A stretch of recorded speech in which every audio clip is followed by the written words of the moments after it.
Yeah, you did such a amazing job. I really enjoyed your film. Oh, thank you. Thank you. So you said you really wanted Hugh to play Nick in this movie. Why did you think Hugh was so perfect for this character?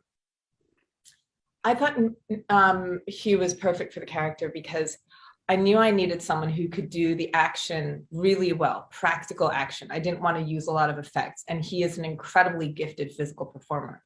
I also knew I needed someone who had that movie star magnetism, who you look at and you just want to watch, like those old school, like Cary Grant, and Hugh has that power. But most importantly, too, I knew I wanted somebody who could really do an exploration into character, who could express loss and desire and rage, who could be heroic, but also villainous in his own way. And Hugh has the most incredible range, and he commits so fully to each of his performances. I knew there was no one for me but him. Right. I really impressed the scene with the reminiscing machine, which projects people's memory. I had when you were shooting those scenes, you actually had the machine or system which can produce this hologram. So what kind of machine or system did you actually use on the set? Yes, it was very, very difficult to make. But I remember when I started the film, I said, this machine has to be done in camera. I do not want the actors working with, a tennis ball or a green dot because the scenes are so emotional. They have to really see the image. And people were like, well, how are you going to do that? Because holograms don't exist. And I said, well, we have to make it exist. We just have to invent it. And so, in the past, people have done holograms by doing a kind of visual composite shot, right? Using a lot of VFX. But there's a technology, there's a fabric that is called hologauze. It's very thin, but luminous.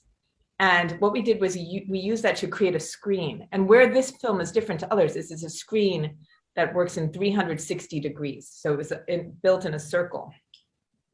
Then, in order to bring the images within it alive, we had to shoot those before ever setting foot in the bank. So all of the scenes of May, all of the scenes of clients that he's watching their pasts, we would do the math beforehand and shoot them and be able to project them onto the screen in a dimensionalized way so that the image moved wherever Hugh Jackman walked. So he was really like Bannister, really watching the scene, right, shifting POV as it went along. Interesting. So this is your first feature film as a director, and you did such an amazing job. Which part of filming or production did you enjoy the most? Which part of filmmaking was the most exciting for you?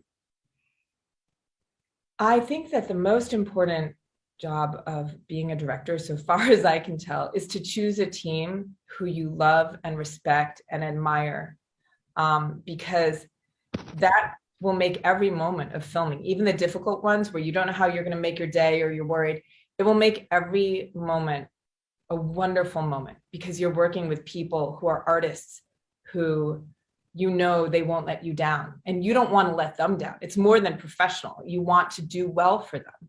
I remember even when we were cutting the film, my editor, Mark Yoshikawa, is so brilliant. And we were in COVID during that time, and we had to cut the whole thing over Zoom together. But we would be on Zoom from morning till night. And what would have been really hard, it's hard to cut a film when you can't be in the editing suite, was actually a delight. And I think it was my friendship with him that helped make that very lonely time much easier for me because we were making something that I loved and I was getting to spend the day with someone whose company I just enjoyed so much. All right. Thank you so much. Thank you.